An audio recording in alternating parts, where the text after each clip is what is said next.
한국 불교가 가장 큰 문제가 뭐냐면 절에 10년, 20년 다닌 분들도 마찬가지예요. 절에는 오래 다녔지만 부처님에 대해서 정확하게 아는 분들이 없어요. 그러니까 우리가 이제 신앙이라고 하는 것이 만들어질 수가 없는 거예요. 반대로 우리가 이제 교회 다니는 여러분들 친구분들한테 물어보세요. 하나님이 어떤 분이야? 그렇게 물어보면 그 사람들은 여러분들 1시간 동안 앉혀놓고 설교할 걸 아마. 그 사람들은 자기가 믿는 하나님에 대해서 정확하게 개념을 이해하고 그에 대한 신앙의 마음들이 갖춰져 있다. 근데 만약에 여러분들이 부처님이 어떤 분이세요 하면 그죠? 뭐라고 선뜻 말하기가 상당히 어렵습니다. 그냥 우리가 그냥 절에 가면 좋고 절에 가서 그냥 마음이 편하고 또 그냥 절에 가면 부처님이 그 땅에 이제 불상이 있으니까 부처님께 절을 하고 이렇게 막연히 하는데 그렇게 해서는 안 된다. 그래서 우리가 이제 이 부처님의 생애를 정확하게 여러분들이 이해하고, 그러니까 사실 이 공부는 뭐냐면 이해한다라는 것은 내가 남에게 설명해 줄 수 있을 정도는 돼야 된다. 그죠? 그냥 막연히 그냥 우리가 그냥 이야기하듯이 하는 것이 아니라 정확하게 여러분들이 이해해서 그래야지만 여러분들이 불교를 바로 이해할 수가 있어요. 이 부처님을 우리가 바로 이해하지 못하고는 불교를 이해한다는 것은 앞뒤가 안 맞는 얘기예요. 자, 우리가 부처님 하면 이제 불교에서의 부처님 하면 또 이게 보면 이제 여러분들이 아무튼 절에 다니면서 부처님이라는 이 명호를 다양하게 접해보셨어요. 우리가 그냥 알고 있는 정도를 아미타 부처님, 그죠? 아미타불, 약사열애불, 미륵불, 그죠? 뿐만이 아니라 수많은 부처님들이 불교에는 등장을 합니다. 또 보살도 많은 보살들이 등장을 해요.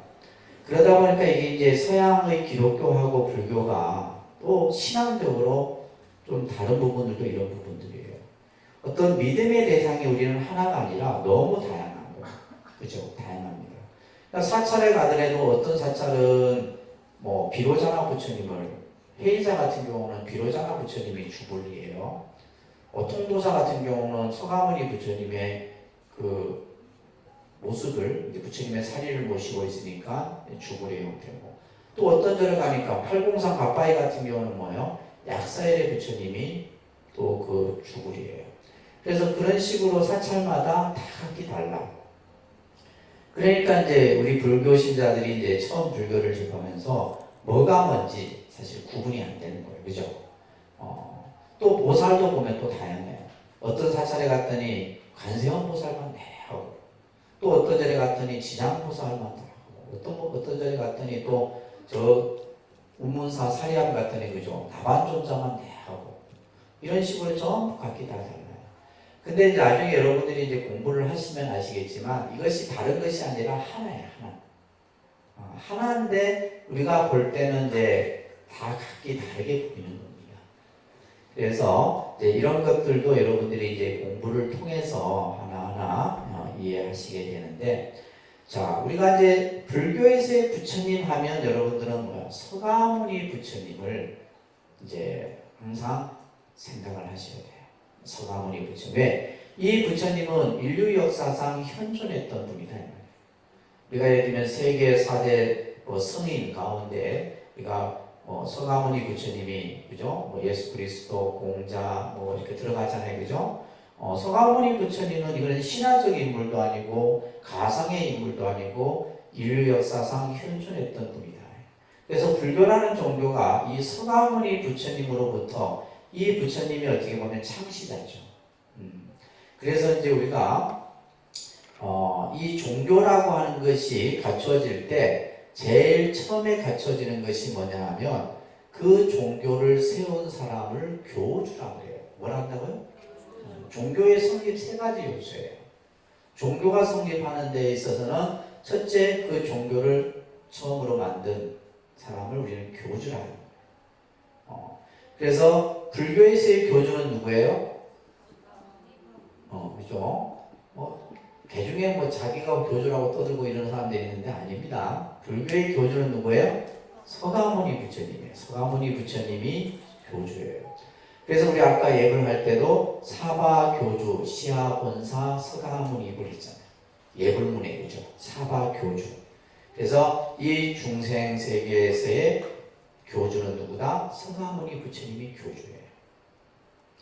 그러면 이 교주의 말씀을 우리는 뭐라 하냐면 교법이라고 해요. 따릅니다. 교법.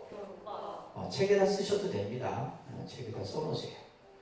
교법. 그래서 이것은 어떻게 보면 우리가 흔히 이제 서가모니 부처님의 가르침을 84,000 법문이다 이렇게 얘기하잖아요. 그죠?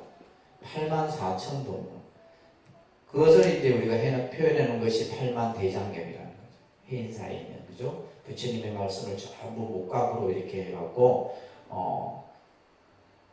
지금도 우리는 그 목각을 통해서 부처님의 경을 스님들이 독경하고 또 그것을 한글로 번역해서 여러분들이 함께 읽고 하는 거예요. 그래서 우리가 보통 이제 이것을 그냥 우리는 뭐 불경 뭐 이렇게 얘기하는데 부처님의 말씀, 경전을 말하는 겁니다. 그죠? 그리고 세 번째는 이 교주의 가르침을 따르는 집단이 만들어지겠죠. 그죠? 집단이 만들어지는데 그것을 뭐라 그래요? 교단이라고 합니다. 뭐라 한다고요? 교단. 요즘에 뭐 하여튼 이 코로나 지금 사태 이후에 막 종교 이런 여러 가지 그죠? 우리가 신천지부터 시작해서 막 이제 여러 종교들이 하는데 아무튼 그 종교의 단체 모임을 뭐라 한다? 교단이라고 그래요. 그래서 이제 불교는 교단이 출가와 재가로 나누어져 있어요. 이거 꼭 기억하세요. 불교의 교단은 뭐와 뭘로 나누어져 있다? 출가 교단과 재가 교단으로 나누어져 있다. 그래서 출가 교단은 이제 우리처럼 이제 스님들을 출가 교단이에요. 그래서 이제 출가 교단은 누구예요? 이제 비구, 비군이라고 합니다. 그러니까 비구, 비군이 이렇게 명칭들도 자꾸 익히셔야 돼요. 출가 교단에는 비구, 비군이가 있고 아직까지 이제 정식 스님이 안 된 삼위삼인이도 있어요. 그래서 삼위삼인이는 한 이제 4년 정도까지는 이제 삼위삼인이는 예비승 단계예요. 4년이 지나고 나서 이제 비구, 비군이가 되면 이제 정식 스님이 되는 거예요. 그런 이제 단계가 있고 그 다음에 이제 우리가 우바세 우바이라고 하는 그죠? 우바세 우바이. 이거는 이제 우리가 흔히 말하는 남자 신도, 여성 신도를 얘기하는 거예요. 남자 신도, 여성 신도. 그래서 이 네 집단이 모여진 것을 우리 불교에서는 뭐라 하냐면 이것을 사부대중이라 이런 말 들어보셨죠? 말합니다. 사부대중. 사부대중이라. 그래서 사부대중하면 비구, 비군이, 우바세, 우바이. 말합니다. 비구, 비군이, 우바세, 우바이. 소리를 따라서 한 번 하는 게 훨 여러분들 머릿속에 들어갑니다. 이거 적어봤자 별 효과 없어요. 계속 따라서 소리를 내서 따라서 해야지만 내 머릿속에 우리는 지금 머리가 안 들어가요. 아무리 집어넣으려 해도 이미 머리가 뭐요? 세포가 굳어갖고 암기가 안 된다. 자꾸 따라 하셔야 돼요. 반복하시고 따라합니다. 교주, 교법, 교단. 자, 요런 이제 이 세 가지 중에서 이제 우리는 뭐예요? 이제 이걸 하나하나 배우는 거죠. 서가모니 부처님에 대해서 배우고 그분의 말씀에 대해서 배우고 또 우리가 스님은 스님들 또 여러분들은 여러분들이 해야 할 실천에 대한 이런 여러 가지 것들을 배우는 거예요. 이제 이런 큰 틀 속에서 우리가 공부를 하는 겁니다. 아시겠죠? 자, 그러면 우리가 부처님의 생애를 들어가기 전에 이걸 먼저 여러분들이 이해를 하셔야 돼요. 부처님의 생애는 우리가 이제 성자들의 삶을 우리는 이제 보통 여러분들 어릴 때 요즘에는 이제 우리 아이들이 전기 위대한 분들에 대한 전기에 대한 책을 잘 안 읽죠. 안 읽습니다. 여러분들이 근데 그걸 많이 읽은 아이들은 보면 꿈을 키워요. 뭐 퀴리 부인이 됐든 링컨이 됐든 뭐 이순신이 됐든 그런 책들을 읽으면서 꿈을 키우는데 요즘에는 뭐 그게 없죠. 그냥 무조건 학원 보내고 그냥 이렇게 해갖고 그냥 뭐 영어 수학만 하면 잘 되는 거죠, 알고 그죠? 그래서 보통 이제 위대한 분들의 그런 어떤 삶을 이렇게 만드는 것을 전기 이런 어떤 형태로 우리가 얘기를 할 때 마찬가지예요. 서가모니 부처님도 위대하신 인류 역사상 가장 위대한 성자 중에 한 분이기 때문에 이분의 삶을 우리는 들여다보는 데 있어서 세 가지를 항상 고려를 하셔야 돼요. 첫째는 뭐냐 하면 이제 이 서가모니 부처님의 삶을 우리가 들여다보는 데 있어서 이제 이 생애를 공부하는 데 있어서 세 가지 요소를 보고 여러분들이 해야 됩니다. 첫째는 신화적 요소예요. 신화적 요소. 그러니까 신화적 요소라고 하는 것은 이것은 뭐요? 우리가 흔히 말하는 전설, 그 시대 문화, 배경 그런 어떤 속에서 이 부처님의 모습들이 그려지기도 해요. 그러면 우리가 그러면 이 신화적 요소는 뭐요? 부처님이 태어날 그 당시의 인도의 사회와 문화 배경들을 이해해야 되겠죠, 그죠? 그래야지만 뭐 그런 것들이 많아요. 그러면 그 당시 이 인도인들은 신을 숭배했다는 거예요. 신. 그러니까 우리가 흔히 말하는 서양에서의 하나님이 아니에요. 인도인들은 이 세상을 브라만이라고 하는 범천이라고 하는 신이 이 세상을 창조했다라고 그들은 믿어요. 모든 것이 범천으로부터 나와요. 그래서 어떤 이 신화적인 이런 어떤 요소들이 나중에 우리가 나오겠지만은 이제 제가 경전에 보게 되면 이 서가모니 부처님이 이제 태자로서 그 마야 부인의 오른쪽 옆구리로 이렇게 출생을 하셨다 이렇게 나와요. 기록에는. 그러면 우리가 예를 들면 생명이 어떻게 오른쪽 옆구리로 태어나요? 그죠?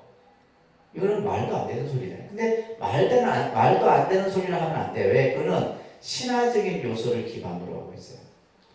그래서 인도인들은 그 신, 브라만 범천의 머리에서는 최상위 계급인 바라몬이 출생을 하게 되고 범천의 옆구리에서는 무사 왕족 계급이 이제 탄생하고 평민은 신의 무릎에서 탄생을 하고 또 천민인 이 가장 낮은 계급인 수드라라고 하는 천민 계급은 신의 발바닥에서 출생한다. 이런 그들이 믿는 뭐예요? 그 당시에 그런 어떤 사화적인 요소들이 있어서 우리가 예를 들면 시다르타 태자가 탄생을 하는 모습이 오른쪽 옆구리로 출현합니다. 그런 것들이 이제 신화적인 요소들이고 이런 것들이 이제 굉장히 이제 중간중간에 보면 많이 보여집니다.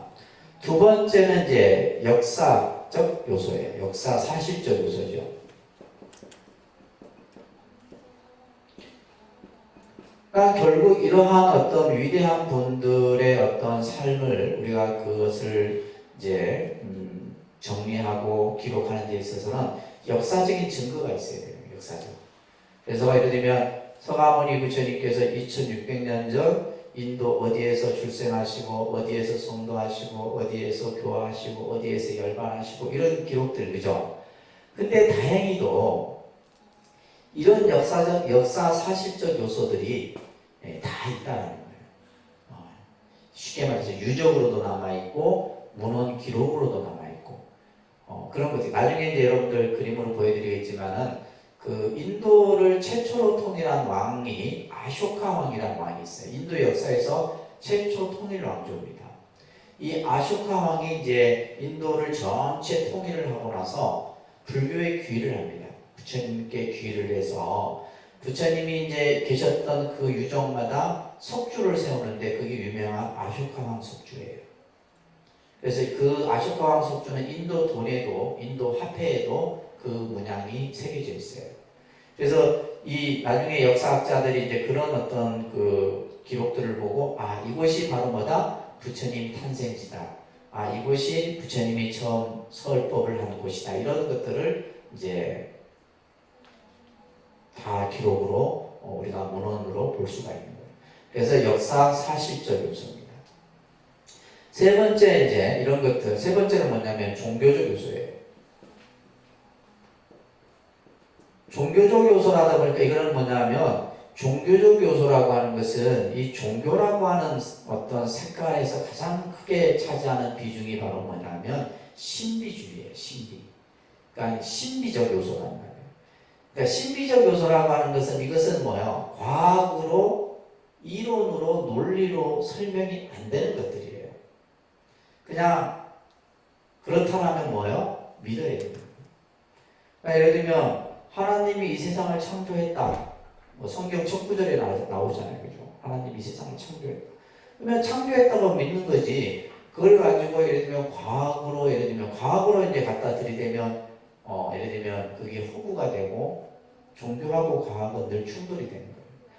과학은 계속해서 논리적으로 또 그것을 검증하고 실험을 통해서 그것을 원리를 밝히려고 하고 종교는 그냥 무조건 틀어막으려고 하고.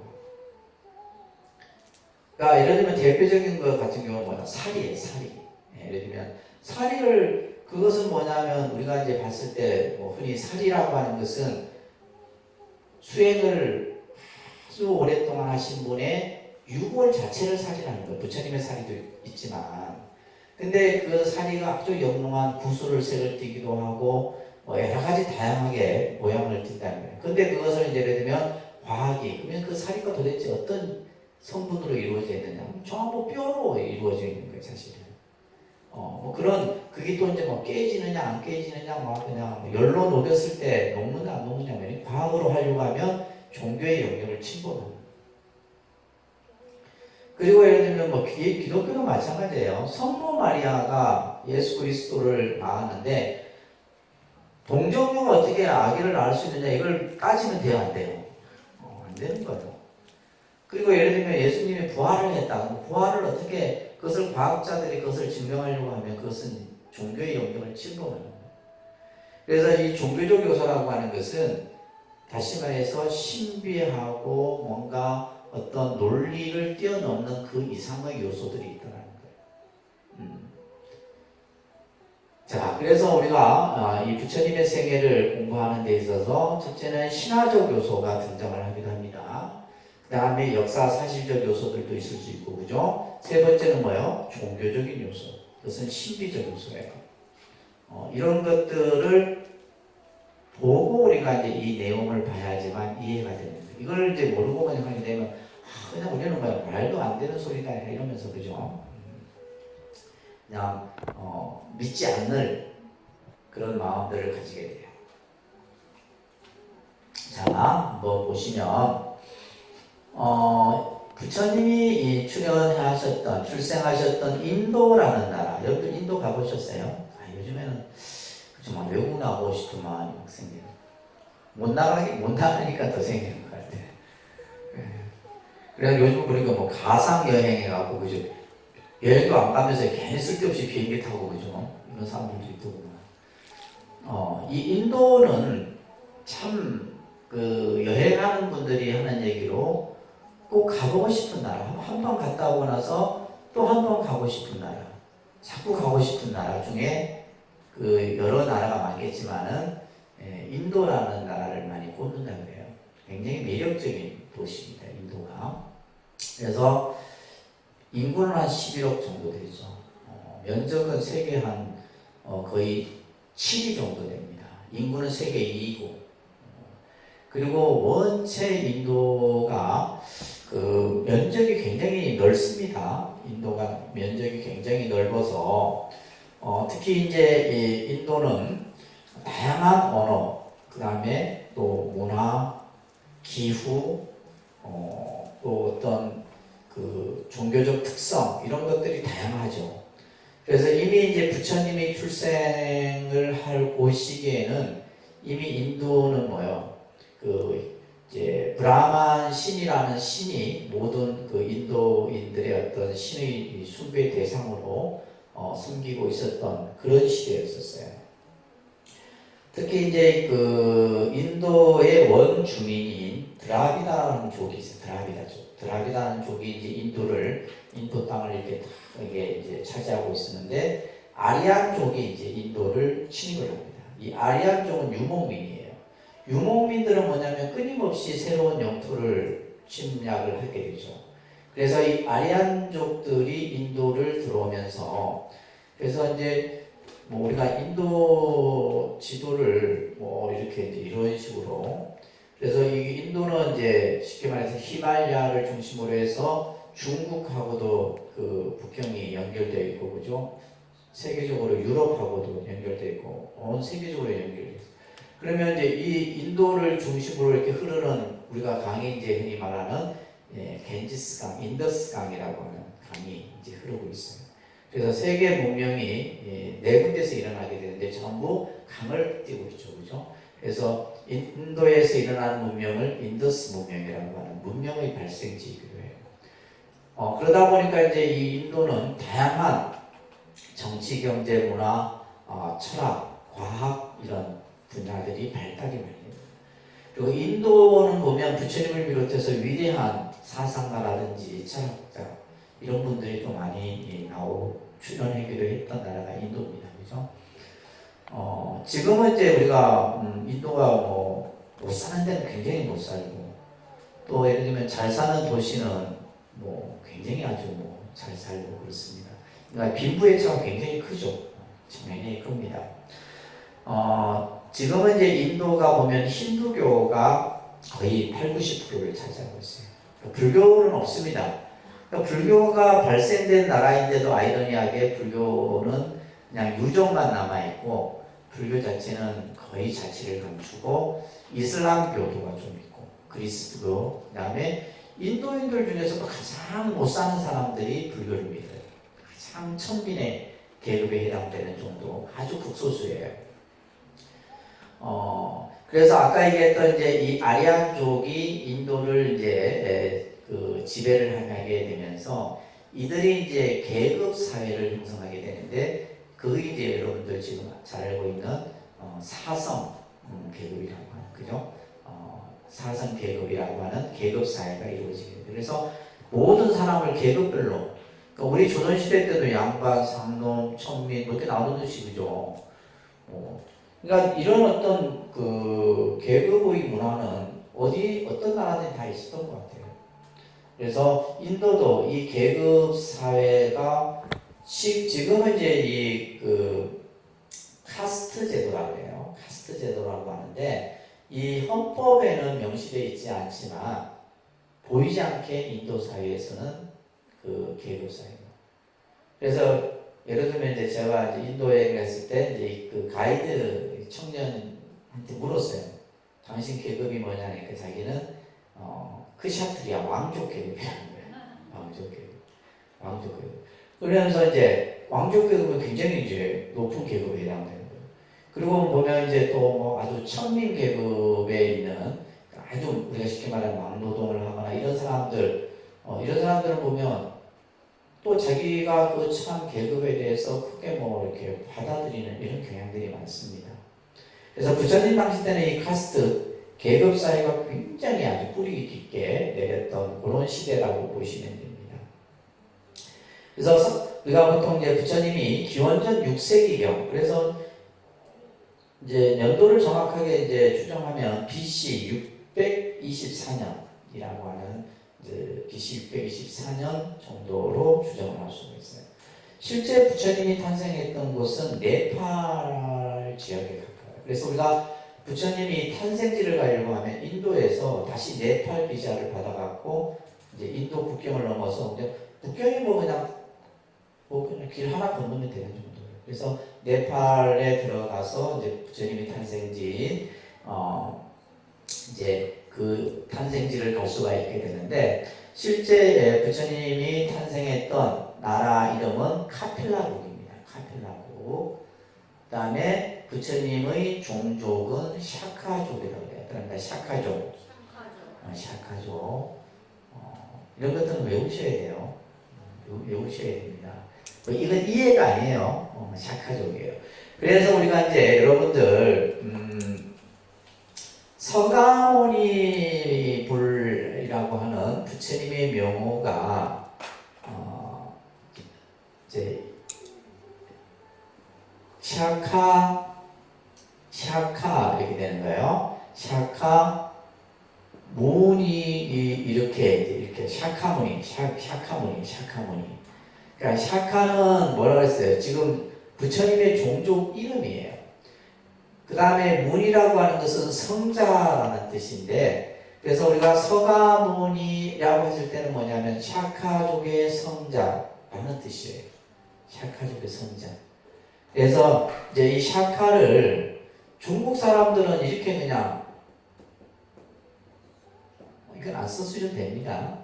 그냥 석가 이렇게 한 거예요. 석가 이렇게 한자로. 그러니까 샤카를 뭐냐 그들이 자기들이 발음 나는 대로 그냥 들리는 대로 번역을 이렇게 한 거예요. 한자로. 지금 제가 쓴 이 석가라는 이 한자는 해석이 돼야 안 돼요. 안 되는 거예요. 해석이 안 됩니다. 해석이 안 되고 그냥 샤카라고 하는 이것을 그냥 발음대로 한 거예요. 그 다음에 이제 그냥 샤카무니, 서가무니 이렇게 하는 거예요. 여기다 뒤에다가 이제 불 이렇게 하면 서가무니 불 한자로 쓰면 이렇게 써지는 거예요. 서가무니 불 써지는데, 그래서 샤카무니 붓다 이렇게 하는 거예요. 샤카무니 붓다. 그래서 샤카족의 성자 이런 뜻이에요. 그래서 부처님의 종족은 샤카족이다. 태양의 자손이라는 뜻을 가지고 있고, 부처님의 부왕은 수도다나, 우리가 보통 전반왕이라고 합니다. 전반왕이고, 왕비는 누구예요? 마야 왕비, 마야 왕비입니다. 그래서 이제 간혹 보면 이제 우리가 여러분들이 뭐 시험을 안 치지만 나중에 시험을 치시는 분들을 보면 부처님의 어머니가 누구냐 이런 것도 나옵니다. 그러면 누구예요? 우리가 흔히 이제 마야 부인 뭐 이렇게 많이 듣고 있죠, 그죠? 그러니까 예를 들면 예수 그리스도를 낳으신 분은 누구냐 하면 다 아는데 부처님의 그 어머니가 누구냐 하면 모르면 안 되잖아요. 마야 부인. 근데 이제 이 서가모니 부처님이 이제 사실은 이제 이 얘기를 하기 전에 여러분들이 또 이제 먼저 꼭 이걸 이해를 하셔야 됩니다. 이거는 이제 책에서는 볼 수 없는 이야기예요. 우리가 이 불교라는 종교는 우리가 흔히 말하는 서양의 기독교하고는 많이 다른 면들을 가지고 있습니다. 가지고 있는데 우리가 보통 이제 시간으로 얘기했을 때는 이제 과거, 현재, 미래라고 하는 시간을 가지고 얘기하면 시간은 뭐가 되는 거예요? 우리가 이제 이것을 과거의 시간, 현재의 시간, 미래. 그래서 우리는 뭐예요? 과거, 현재, 미래 이렇게 시간이에요. 그러니까 여러분들이 좀 전에 1시간 전에 이미 여러분들 인생에 있어서는 과거의 시간이에요. 다시 돌아오지 않는 시간입니다. 우리가 예를 들면 하루를 살다 어저께는 뭐예요? 내 인생의 이미 과거의 시간이었던 거예요. 또 내일은 뭐예요? 다가올 미래의 시간이고. 결국 이 의미를 보면 현재를 기준으로 해서 이 시간은 어떻게 되어 있어요? 연결되어 있는 거예요. 그쵸? 왜냐하면 내가 지금 현재를 기준으로 해서 1시간 전은 이미 뭐예요? 과거의 시간과 연결되어 있는 거고, 앞으로 1시간 후는 미래의 시간이에요. 이것은 연결되어 있다고 하는 겁니다. 그래서 이 개념이 굉장히 중요한 개념이에요. 이걸 이제 우리가 흔히 생으로 얘기했을 때, 생이라고 하는 것을 기준으로 얘기했을 때 과거는 뭐가 되는 거예요? 전생이 되는 거예요. 뭐가 된다고요? 전생. 그 다음에 현재 지금 내가 살고 있는 생은 무슨 생이에요? 현생이 되겠죠. 현생. 그리고 내생이 되는 거예요. 내생. 그러니까 예를 들면 우리가 이 세상에 태어나는 것은 태어나서 지금 여러분들도 마찬가지예요. 그냥 오늘날 갑자기 생겨난 게 아니에요. 뭐가요? 태어나기 전에 전생이 있었단 말이에요. 전생이 있었으니까 현생이 있는 거지, 전생이 없이 현생이 있을 수 없어요. 시간도 마찬가지, 똑같이. 이건 시간적으로 보는 거고 이거는 생으로 보는 관점이에요. 그래서 전생, 현생. 또 현생이 있음으로써 우리는 뭐예요? 또 다음의 생이 내 생이 또 여러분들 삶에 주어지는 거예요. 근데 우리는 지금 현생을 사는 데 있어서 현생을 살고 있잖아요. 그죠? 근데 이 전생을 잘 몰라.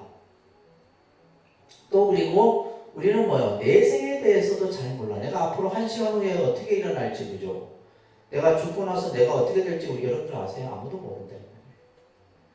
그러니까 인간이 알지 못하는 이 시간과 이 시간을 종교는 얘기를 하는 거예요. 무슨 말인지 아시겠어요? 종교는 얘기를 하는데, 그러니까 예를 들면 제일 중요한 것은 지금 우리가 이거예요. 현재를 살고 있는 현재의 시간이 중요하고 내가 살고 있는 현생의 시간이 중요한데 우리는 잘 몰라. 전생에 내가 뭐였지? 그죠? 전생. 그죠? 특히 여러분들 뭐가 제일 궁금해요? 남편과 내의 전생이 제일 궁금하겠지. 내가 이 사람과 전생에 나랑 무슨 인연이었길래 내가 지금 급생에 살고 있는 전생이.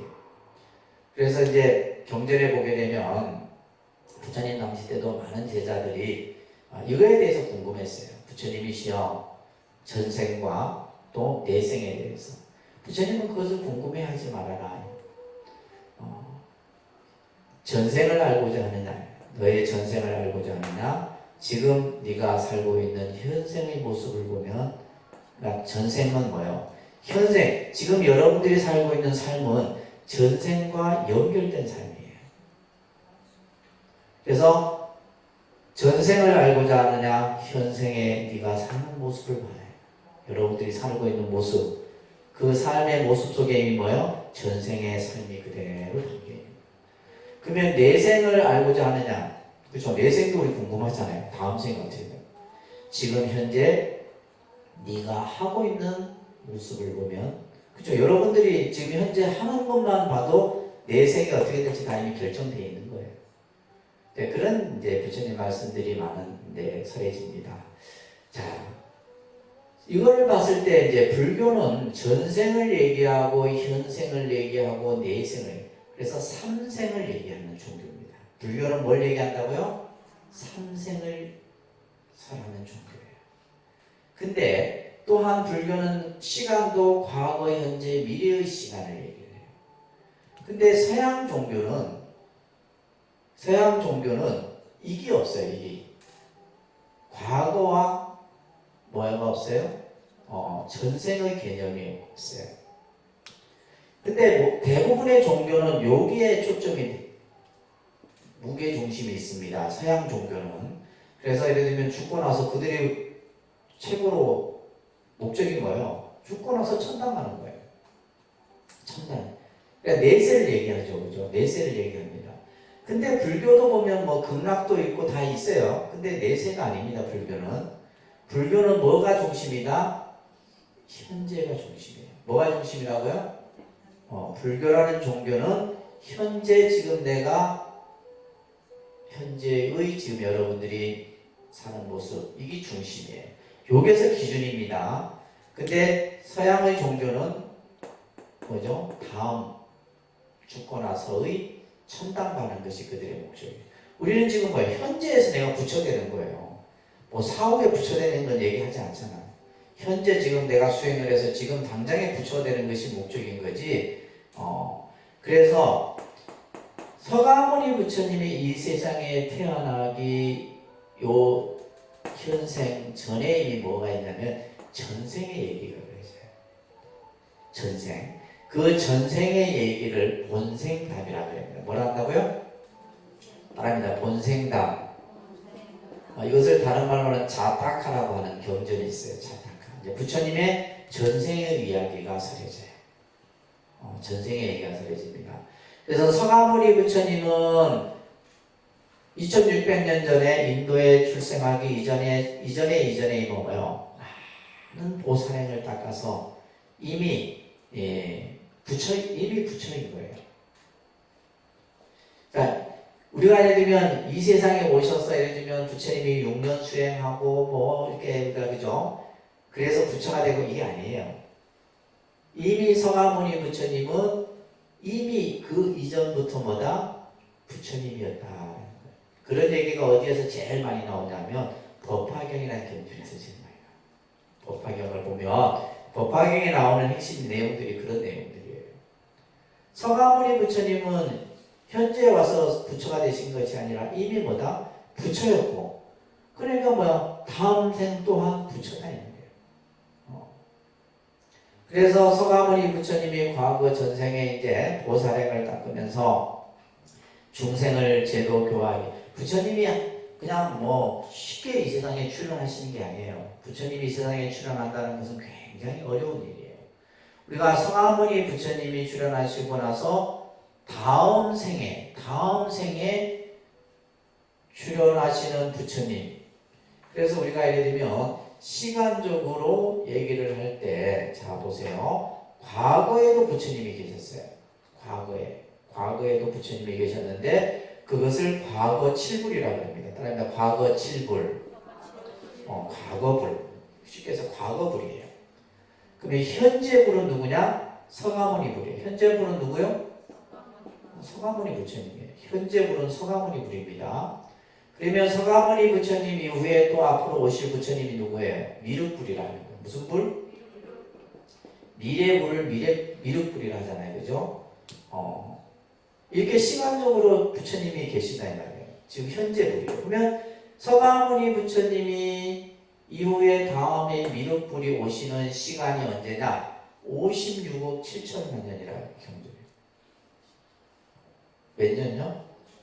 56억 7천만 년. 지금 이제 서가모니 부처님이 우리한테 오신 지가 2600년밖에 하지 안 됐어. 그러면 앞으로 얼마나 많은 시간이 지난 후에 이제 또 우리 중생을 제도하기 위해서 미륵 부처님이 이 세상에 오시게 된다는 얘기예요. 그래서 이 서가모니 부처님이 이 세상에 오시기 전에 이미 전생에 그러한 보살행을 갖고 이 사바세계에 오실 곳을 정하게 되는데, 이 정한 나라가 바로 뭐예요? 카필라국이라는 나라잖아요. 카필라국. 이 카필라국에 이제 이 왕비가, 마야 왕비가 이제 어느 날 밑에 이제 여러분들 교재에 보시게 되면 꿈을 꾸게 돼요. 근데 오랜 시간 동안에 아들이 없었어. 왕위를 이을 왕자가 없다라는 것이 이 나라의 큰 고민이었어요. 근데 이미 뭐요? 이 이제 서가모니 부처님이 전생에 내가 이곳에 태어나리라 이미 뭐 한 거예요? 정하신 거예요. 정해갖고 이제 이 왕비가 태몽을 꾸는데, 이 태몽을 꾸는 옆에 뭐라 되어 있어요? 도솔레이상이라 되어 있어요. 따라합니다. 도솔레이상. 이게 이제 전생에 서가모니 부처님이 이 세상으로부터 오시는 모습을 이제 표현하는 거예요. 설화적으로 표현하는 겁니다. 설화적으로. 이야기 들으면서 말도 안 된다 이렇게 생각하면 안 된다 그랬죠. 생각을, 내가 감정이입을 하셔야 돼요. 이걸 들을 때 뭘 해야 돼요?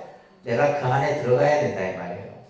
생각은 딴 데가 있고 그냥 귀로만 들으면 안 돼요. 이게 중요한 얘기라, 중요한 얘기예요. 여러분들이 나중에 이제 자타카라든지 이런 경전들을 봐야 하지만, 그러니까 부처님의 이런 생애에 대한 경전들이 굉장히 많습니다. 불소행창이라는 경전도 있고 많은 경전들이 있어요. 그래서 이제 과거에 이 서가모니 부처님께서는 호명보살이라는 보살로서 이제 연등불로부터 수기를 받았다. 그래서 너는 다음 생에 부처가 될 것이니 그 부처님의 이름이 서가모니 불이 되리라. 이렇게 이제 수기라는 이제 나중에 이제 이것도 공부하시게 될 거예요. 이제 그런 이야기가 전생에 이제 그려져요. 그래서 이 왕비가 낮에 잠시 꿈을 꾸는데 흰 코끼리가, 상아를 6상아를 가진 흰 코끼리가 왕비의 태 중에 들어오는 꿈을 꾸게 됩니다. 이게 이제 우리가 흔히 말하는 뭐라 그래요? 태몽이라는 거예요. 태몽. 그죠? 여러분들 자녀 낳을 때 다 태몽 꾸셨어요? 태몽 꾸셨어요?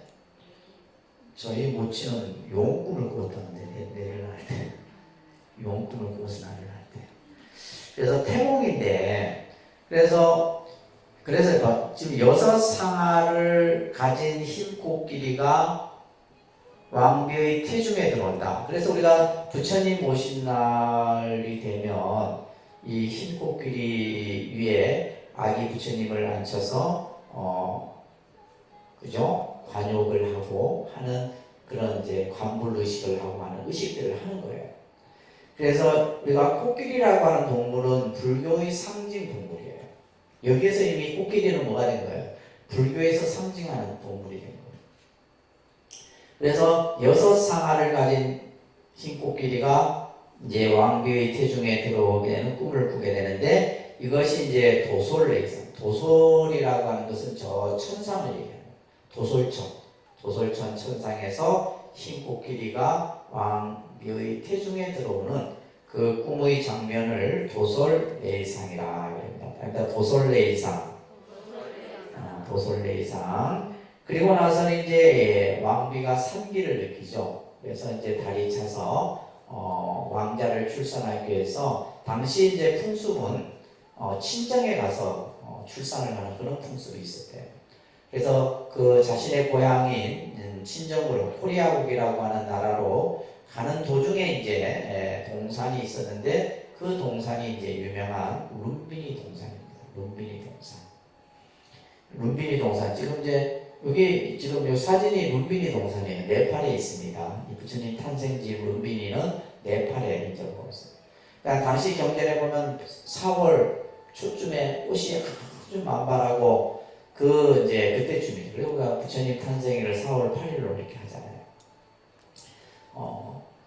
이제 꽃이 만발해 있는 그 룸비니 동산에서 잠시 이제 쉬어가는 도중에 왕비가 무술하고 아주 그 꽃이 만발한 꽃을 가지를 잡는 순간에 왕자를 이제 탄생했다라고 이제 기록에 나와 있어요. 그래서 그 왕자가 탄생하는 것을 비람강생상이라 합니다. 이거 이제 나중에 8개의 그림으로 우리가 이제 사찰에 가게 되면 이런 그림을 보게 되는데 이것을 팔상도라고 해요. 팔상도를 가지고 지금 설명을 드리는 겁니다. 자, 첫 번째는 무슨 상? 도솔레이상. 도솔레이상. 자, 두 번째는 비람강생상이에요. 그러니까 비람강생상. 자, 여기에서 이제 우리는 좀 몇 가지를 이해를 해야 돼요. 아기가 이제 경전에 보면 이렇게 나와요. 왕자가 탄생하자마자 동서남북 사방을 걸으면서, 그죠? 7걸음을 걸으면서 하늘은 한 손은 하늘을 가리키고 한 손은 땅을 가리키면서, 그죠? 이 탄생계를 외치셨다. 그러면 우리가 봤을 때는 무슨 애가 태어나자마자 어떻게 걸음을 걷고, 그죠? 어떻게 말을 하고, 그죠? 이렇게 생각할 거 아니에요, 일반 사람들은. 근데 이거는 뭐냐면 아까 얘기했던 신화적 요소, 종교적 요소, 역사 사실적 요소를 먼저 제가 설명을 드렸던 이유가 이거는 뭐냐면 종교적 요소예요. 그러니까 쉽게 얘기해서 불교라는 종교가, 다시 말해서 이 아기 부처가 탄생을 해서 부처가 되어서 불교라는 종교가 만들어지게 되는데 그 종교가 나아가야 될 하나의 방향을 얘기를 해놓은 거예요. 이게 유명한 이제 탄생기입니다. 따라합니다. 천상천하, 유아독존, 일체계고, 아당한지. 자, 이건데 이것을 우리가 이제 자, 이게 사진 보세요. 지금 이게 룸비니 동산이에요. 룸비니 동산. 이게 지금 이제 벽돌로 흔적만 남아져 있어요. 흔적만 남아져 있고, 보면 이제 요거는 이제 하도 이제 그 네팔, 티벳 순례객들이, 티벳 가면 이런 걸 많이 볼 수가 있거든요. 그래서 티벳 순례객들이 원체나 이제 세계 각국의 불자들이 룸비니 동산을 찾죠, 그죠? 이런 흔적들 정도밖에 없어요. 그리고 이제 룸비니 동산에 있는 보리수 나무고, 요 이제 연못이 이 왕자가 탄생해서 목욕을 했던 곳이다라고 이렇게 되어 있고, 실제 이제 그 안에 뭐 유적 부처님의 그런 흔적들에 대한 기록이 나옵니다. 자, 그리고 또 중요한 그림이 하나 있어요. 여러분들 못 갔으니까 그죠? 이게 이제 아까 제가 얘기했던 아쇼카 왕의 석주예요. 그러니까 이 아쇼카 왕의 석주인데 이 석주에 보게 되면 원래는 요 위에 이제 사자의 모양이 있는데 이건 없어져 버리고 이거 이제 석주 하나만 여기에 뭐가 쓰여져 있냐면 이곳이 샤카무니가 탄생한 곳이다라고 하는 그 기록이 나옵니다. 그래서 이제 이 석주에 의해서 이 지금 이곳이 뭐다? 부처님의 탄생지라는 것을 알 수가 있는 거예요. 이해되시겠죠? 이런 이제 그 기록에 의해서 우리가 이제 부처님의 탄생의 흔적들을 볼 수가 있게 됩니다. 자, 이 탄생계 여러분들 한번 보시면 천상천하는 하늘이 하늘 아래 온 우주 안에 이 세상에서 유아독존 오직 나 홀로 존귀하다 이렇게 이제 해석을 하게 되는데 여기서의 이제 우리가 유아독존이라고 하는 말은 부처님이 이 세상에 부처님이 뭐 자기가 스스로 존귀한 존재다 이런 뜻이 아니에요. 이런 의미가 아니고 이제 이 불교가 가지고 있는 가장 중요한 메시지를 여기에서 얘기하고 있는 겁니다. 어떤 메시지냐? 바로 불교가 가장 중시하는 것이 바로 뭐요? 생명 존중이에요. 불교라는 종교가 가장 가지고 있는 가치점이 뭐라고요? 생명 존중입니다. 이걸 여러분들이 아셔야 돼요. 여기서 이 세상의 모든 생명은 다 존엄하고 존귀하다 이 말이에요. 계급에 의해서 또 가문에 의해서 출신 성분에 의해서 예를 들면 어떤 사람은 귀하고 어떤 사람은 천하고 이렇게 가려지는 게 아니다 이 말이에요. 모든 생명은 누구나가 다 뭐다? 존엄하고 존귀하다. 이 생명 존중의 개념이 우리가 이제 불교인이 지켜야 될 여러분들이 받는 옥에 우리 스님들이 받는 개 윤리의 지켜야 될 가장 중요한 요소에 불살생이라고 하는 이 개가 제1개에 해당이 돼요. 제1개. 이게 중요한 개념이에요. 그러니까 우리가 예를 들면 기독교는 10계명이 있죠. 10계명. 10계명 중에 10가지 계명이 있단 말이에요. 그 10계명 중에 제1개가 뭐예요? 나 위에 어떤 신에게도 절하지 말아라. 이거 제1개예요. 그 사람들은 그걸 목숨처럼 생각합니다. 근데 우리는 불자들은 그런 개념이 없어요. 5개 받으면 마음, 그죠? 5개를 받았는지 내가 불자인지 모르는 게 되게 큰일이에요, 큰일. 그래서 이 불살생계가 제정이 된 것은 불교가 지닌 가장 큰 가치가 뭐다? 생명 존중이다. 아시겠죠? 생명 존중. 그래서 부처님께서는 부처님이 이제 깨달음을 얻고 나서 제일 먼저 했던 것이 뭐냐면 계급 철폐를 주장하셨어요. 카스트 제도를 인정 안 합니다, 불교는. 그래서 추타니파타라고 하는 경책에도 그런 말이 있어요. 사람은 출신 성분에 의해서 귀하고 천한 것이 가리워지는 것이 아니라 그 사람의 행동에 의해서 행동에 따라서 천한 사람이 되기도 하고 귀한 사람이 되기도 한다. 이게 불교예요. 그래서 그 당시 그러니까 모든 사회가 카스트 제도 속에 있었던 사회의 시스템을 부처님이 출현하셔서 나는 그거 인정 못한다. 그래서 불교 교단에 들어오면 누구나 다 똑같아요. 왕이 됐든 천민이 됐든 누가 됐든 간에 똑같은 거예요. 그래서 우리 스님들도 보면 사회에 어떤 직업에 있었던 어떤 좋은 집안에 있었던 거 필요한 게 아니에요. 우리가 절에 들어오면 누구나 다 똑같아요. 똑같은 거예요. 단지 빨리 들어오고 늦게 들어오고 차이에서 순번이 정해질 뿐이지 어떤 신분적인 어떤 이런 차이라든지 학력에 의해서 차별되고 그런 게 없다. 그래서 천상천하유아독존이라는 것은 바로 자기 존엄의 선포다. 인간의 존엄성을 강조하는 겁니다. 아셨죠? 그러면서 일체 괴고와 당한지다. 일체는 다 괴로움이다. 자, 여기서도 중요한 불교의 메시지가 담겨 있어요. 불교라는 종교는 고로부터 출발한다.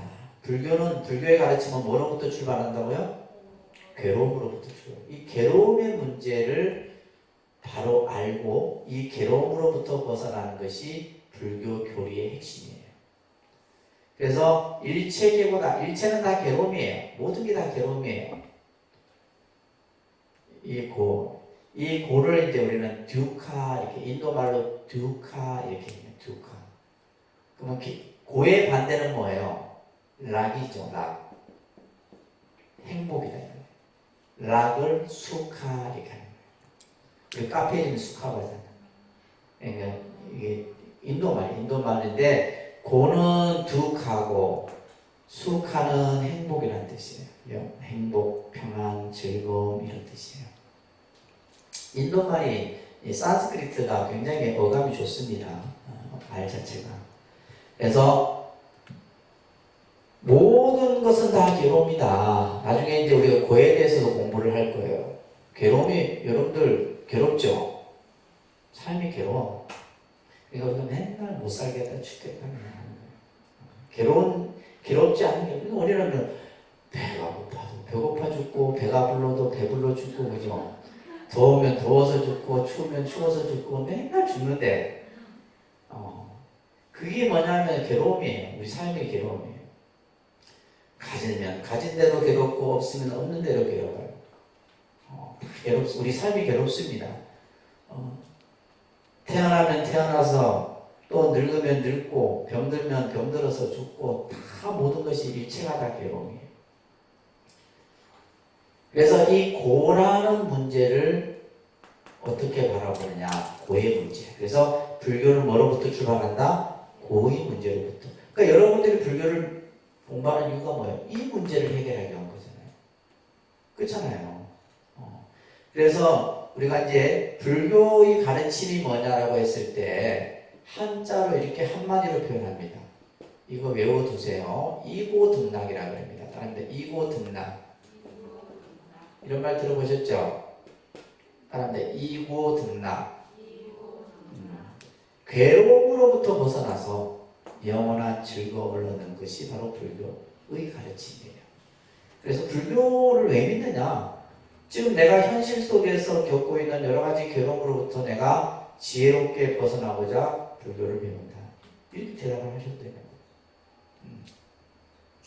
이 문제. 그래서 일체의 모든 괴로움을 내가 다 편안하게 하겠다. 이건 우리에게 주는 메시지입니다. 불교가 우리에게 주는 메시지를 부처님의 탄생계에서 얘기를 하시는 거예요. 그래서 이 탄생계가 이 왕자가 탄생하자마자 이 동서남북 일곱 걸음을 걸으면서 이 말을 했다라는 것은 불교라는 종교가 앞으로 어떠한 그죠? 가치 명분을 가지고 있는가라는 것을 얘기를 하는 겁니다. 자, 이제 아주 귀한 왕자가 탄생했으니 온 나라가 기쁨에 잠깁니다. 이때 그 나라에 유명한 선인이 아시타라고 하는 선인이 있었는데 이 아시타 선인이 왕자의 관상을 한번 보게 되게 돼요. 관상을 보게 되는데 아기 태어난 지 얼마 안 된 어린 왕자의 관상을 딱 보면서 아시타 선인이 눈물을 흘려요. 눈물을 흘립니다. 그래서 왕은 아니 왕자에게 무슨 안 좋은 그 어떤 관상이 있는가 싶어서 걱정을 해서 선인이시여 왜 왕자의 모습을 보고 눈물을 흘리십니까? 이렇게 얘기를 하자 이 선인이 하는 말이 대왕이시여 이 왕자는 앞으로 성장해서 임금이 됐다면 전륜성왕이 될 것입니다. 아주 성군이 될 것이다 이 말이에요. 그리고 모든 나라를 다 선정으로 다스리는 그런 성군이 될 것입니다. 그러나 만약에 출가를 하신다면 부따가 되실 것입니다. 부처님이 되실 것입니다. 그러니까 관성이 최고의 관성이잖아요. 그죠? 그래서 우리가 이제 흔히 부처님의 모습을 따릅니다. 교재에도 나와 있죠. 32상. 그러니까 32상, 80중호. 그래서 32가지의 아주 귀한 모습과 80가지의 세부적인, 그러니까 우리가 상호라 그러잖아요. 상호. 저 사람 상호가 참 좋다. 상호. 그래서 이 부처님이 이제 지니신 32상 80종은 우리가 어떤 상호가 좋은 상호예요? 예? 어떤 인상이 좋은 인상이에요? 예? 뭐 우리가 봤을 때 코가 길고 뭐 얼굴이 무슨 향이 이게 아니에요. 어떤 상이 귀한 상이냐? 한 번 보면 자꾸 보고 싶은 상. 한 번 봤는데 그 사람이 자꾸 보고 싶은 거예요. 보고 싶은 상. 한 번 보면 그 사람 두 번 다시 한번 보면 그 사람은 관상의 상호가 안 좋은 거예요. 그래서 우리가 보통 길상이나 아주 귀한 상호는, 근데 우리가 흔히 말하는 사람이 가지고 있는 인상은 결국 뭐냐 하면 관상은 곧 심상이다 이런 말이 있어요. 관상은 뭐라고요? 심상은 마음의 상이에요. 내 마음의 모습이 그대로 얼굴에 드러나는 겁니다.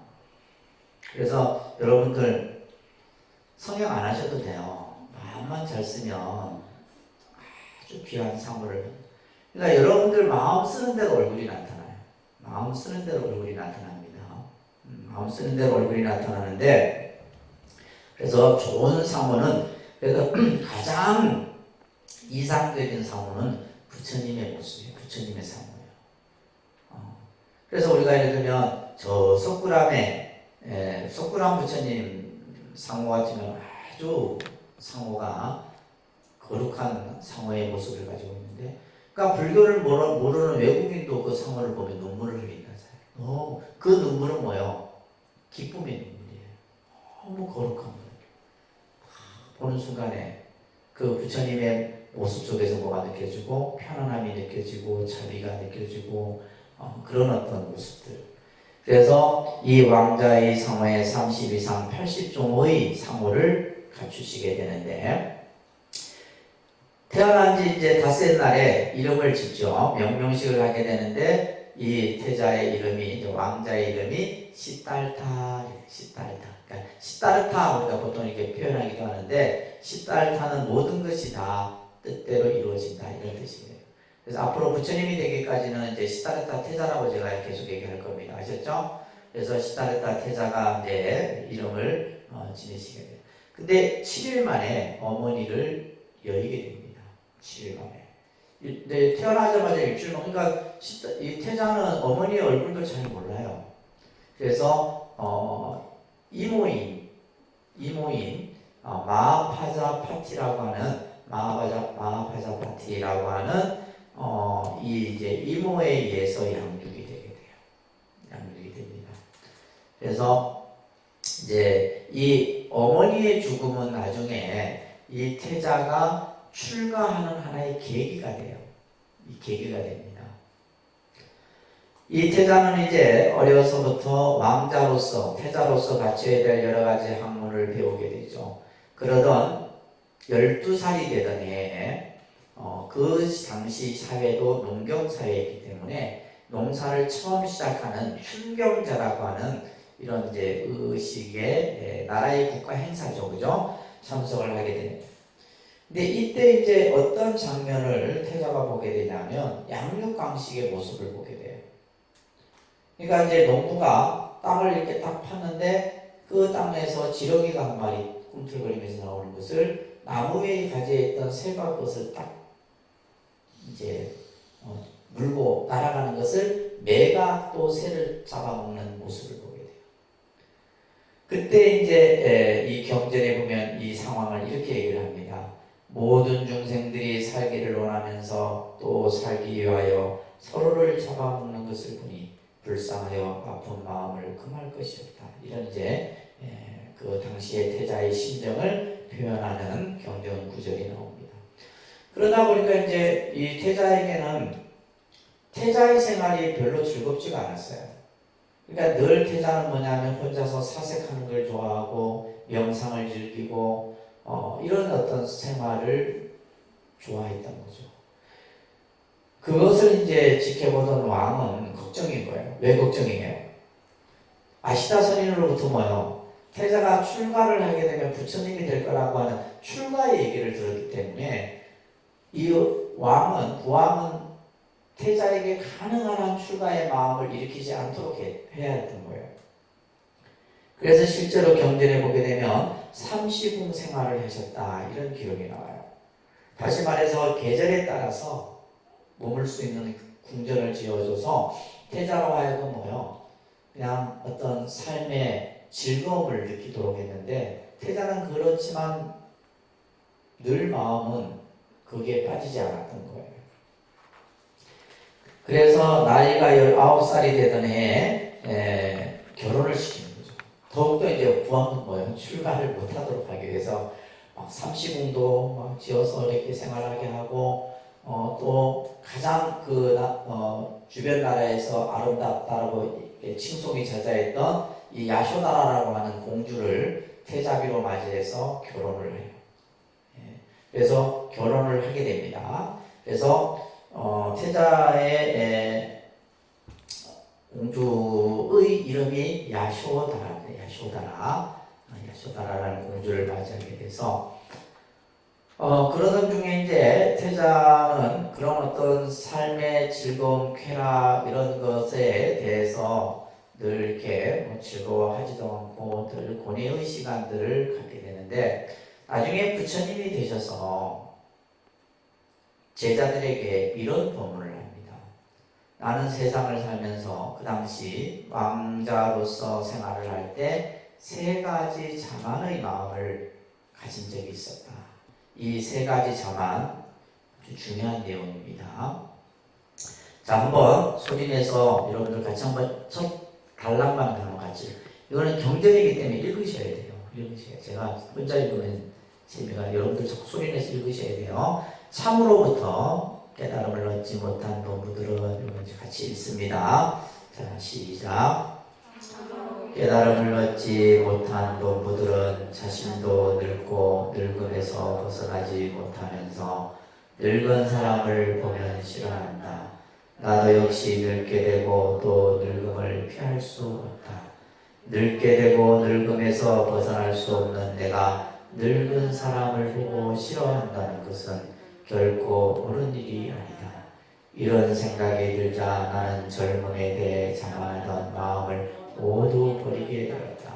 그죠? 우리는 살아가면서 항상 누구나가 이 세 가지 자만에 빠지게 돼요. 첫째는 젊음에 대해서. 그죠? 저도 그런 생각이 있었던 것 같아요. 나는 늙지 않을 것이다 생각했는데, 어느 날 보니까 저도 이제 늙어가고 있는 거예요. 늙어가고 있는 거예요. 그쵸? 우리가 예를 들면 이제, 그죠? 나이 들고 이렇게 막 나이 드시고 이런데 뭐 이렇게 노인네들을 보면 왠지 모르게 그죠? 좀 젊은 사람들 입장에서는 이렇게 막 이렇게 멀리 하려고 하는 생각이 든다요. 본인도 결국에는 똑같이 그런 모습, 그런 행동, 그런 시간들을 갖게 될 건데, 그죠? 그래서 젊음에 대해서 자만. 또 두 번째는 뭐냐면 나는 건강에 대한 자만. 우리가 이제 누구나 나는 건강해. 나는 건강할 거야. 그렇지만은 인간은 누구나 뭐요? 병이 들게 돼요. 그죠? 그래서 우리가 병든 사람을 보면 또 싫어하잖아. 그렇지만 나 또한 병들의 시간을 벗어날 수 없는 거예요. 또 우리는 뭐요? 사람은 사실 근데 뭐 죽음이라는 것을 여러분들 생각해 보신 적이 있으세요? 요즘 이제 코로나19로 인해 갖고 자살률이 급증한다. 우리나라가 자살률이 높은 데다가 하루에 우리가 얘기하는 뉴스에서 접할 수 없는 그런 자살에 대한 그 사건들이 어마어마하게 하루에 뭐 7, 80명이 죽는다. 7, 80명이 막 자살을 한대요. 그 세계에서 자살률이 우리나라가 가장 높습니다. OECD 가운데. 근데 코로나19로 인해서 더 자살률이. 제가 볼 때는 진짜 내년쯤 가면 진짜 자살률이 더 급증할 것 같아요. 정신 차리셔야 돼요. 그렇다고 막 죽으면 모든 것이 끝난다 이런 생각하시면 안 됩니다. 근데 우리가 예를 들면 죽음에 대해서 나는 죽지 않을 거야. 근데 예를 들면 죽음이라는 것은 어느 날 나에게 그 시간이 오는 거예요. 정해진 게 아닙니다. 그죠? 여러분들이 뭐 80을 산다, 100을 산다 했을 때 그 시간은 내가 생각하는 시간인 거지. 아니잖아요. 제가 알고 있었던 스님인데 어저께 입적하셨던 나이가 49밖에 안 됐어요. 저 되게 젊은 건강했는데 갑자기 뇌출혈로 쓰러져. 그러니까 이제 언제 어느 때 그냥 훅 가는 거예요. 아시겠어요? 그러니까 어떻게 해야 되겠어요? 하루하루 열심히 살아야 돼. 무슨 말인지 아시겠죠? 하루하루를 최선을 다해서 열심히 살아야지 내일 어떻게 될지 모레 어떻게 될지 아무도 모릅니다. 그래서 이 태자는 자기가 그 왕중의 화려한 왕궁의 생활을 하면서 첫째 뭐예요? 늙지 않을 거에 대한, 나는 젊음에 대한 자만, 나는 병들지 않을 거에 대한 자만, 건강에 대한 자만이죠. 나는 죽지 않을 거라고 하는 이런 어떤 세 가지 자만에 빠지게 되었었다. 그렇지만 내가 이런 생각이 들자 그런 자만들을 다 버리게 되었다. 이러면서 이제 이런 것을 이제 제자들 앞에서 회상을 했던 법문이 바로 이 유명한 세 가지 자만에 대한 법문입니다. 자, 그러던 중에 이제 태자가 밖에 사는 사람들의 삶의 모습을 보고 싶었던 거예요. 그래서 부왕에게 얘기해서 밖에 성문 밖을 나가게 되는데, 자, 그 장면이 이제 사문유관상이라고 해야 됩니다. 사문유관상. 사문유관상이라고 해요. 사문은 동서남북 4대 성문을 나가게 되는데, 자, 이 성문을 나가기 전에 이제 경전에 보면 이런 얘기가 나와요. 부왕이 신하들에게 명을 내립니다.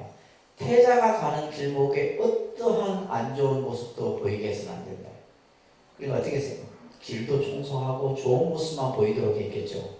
그런데 태자의 눈에는 이 모습들이 보이게 돼요. 첫째는 동쪽 문에 나섰는데 누굴 만나요? 노인을 만납니다. 노인의 모습을 보여요. 허리가 구부정하고 살이 다 터져서 머리는 다 빠지고 이는 하나도 없는 그런 어떤 흉측한 노인의 모습을 보게 돼요. 옆에 있던 시자에게 사람이 나이가 들면 누구나 저렇게 되느냐. 나이가 들면 누구나 저런 모습을 갖게 됩니다. 그러니까 태자에게는 뭐였어요? 충격이었던 거예요. 충격. 궁중에서는 늘 좋은 것만 봐다가 그냥 아주 정말 그 노인의 모습을 보고는 충격을 받았던 거예요. 그 다음에 남쪽 문에서 누구를 만나요? 병자의 모습을 봐요. 병들어서. 그래서 한쪽 다리가 없고 온몸에서 피구름이 흐르는 그 병자의 모습을 보고는 태자가 다시 돌아옵니다. 그리고 서쪽에서는 상녀 행렬을 보게 돼요. 상녀. 그래서 그리고 마지막에 북쪽 문에서 누구를 만나냐면 출가 수행자의 모습을 보게 돼요. 너무나 그 모습을 보면서 나도 저와 같은 길을 가야 되겠다라는 생각을 하게 돼요. 그러니까 이 사문유관상은 어떻게 보면 우리가 소설로 친다면 복선이 있죠, 복선. 이미 이제 이 시다르타가 출가의 길을 갈 것이라고 하는 것을 이미 이제 깔고 있는 거예요. 그러니까 앞에서 얘기했던 어머니의 죽음, 또 춘경제에 참석했던 모습들, 또 이 크게 이제 했던 것이 바로 이 사문유관상이에요. 그러면서 태자는 이 사대문을 갔다 오고 나서는 점점 삶의 고뇌에 빠지게 됩니다. 자, 그 밑에 나오는 경전을 한번 같이 읽고 마치도록 할게요. 제가 개인적으로 좋아하는 경전 구절입니다. 궁중의 영화도 같이 읽습니다. 궁중의 영화도 건강한 이 육신도 사람들이 부러워하는 이 젊음도 결국 나에게 무엇을 가져올 것인가? 나는 병들고 언젠가는 늙어 죽음을 면할 수 없다. 젊음을 자랑하며 건강을 자랑하며 생존을 자랑하는 일은 적어도 생각 깊은 사람들에게는 무의미한 일이 아닐 수 없다. 세상의 어리석은 사람들은 자기 자신이 병들고 죽으며 또 늙고 병들고 죽는 것을 피할 수 없는 몸인 줄 알지 못하고 남의 늙음과 병듦과 죽음을 보고서 웃고 있구나. 한번 집에 가서 여러 번 한번 보세요. 결국 이제 이 우리가 그래서 불교라는 종교는 아까 고의 문제를 얘기한다 그래서 괴로움의 문제. 그러니까 우리가 살아가는 데 있어서의 가장 근본적인 괴로움은 뭐예요? 그죠? 생로병사 이걸 얘기한다. 그러니까 생로병사 태어나고 늙고 병들고 죽음이에요. 이게 가장 큰 괴로움입니다. 여러분들이 살면서 뭐 그냥 부딪히고 그냥 뭐 갈등하고 고뇌하고 이거는 시간 지나가면 해결하는 문제예요. 근데 이 생로병사는 누구나가 거스릴 수 없는 문제다 이 말이에요. 누구나가 또 다 겪어야 되는 문제예요. 나중에 괴로움에 대한 얘기를 할 때도 설명드리겠지만 그래서 이 문제를 이 시다르타 대사는 이거에 대한 이제 고뇌를 하게 되고 이거로 인해서 출가의 계기가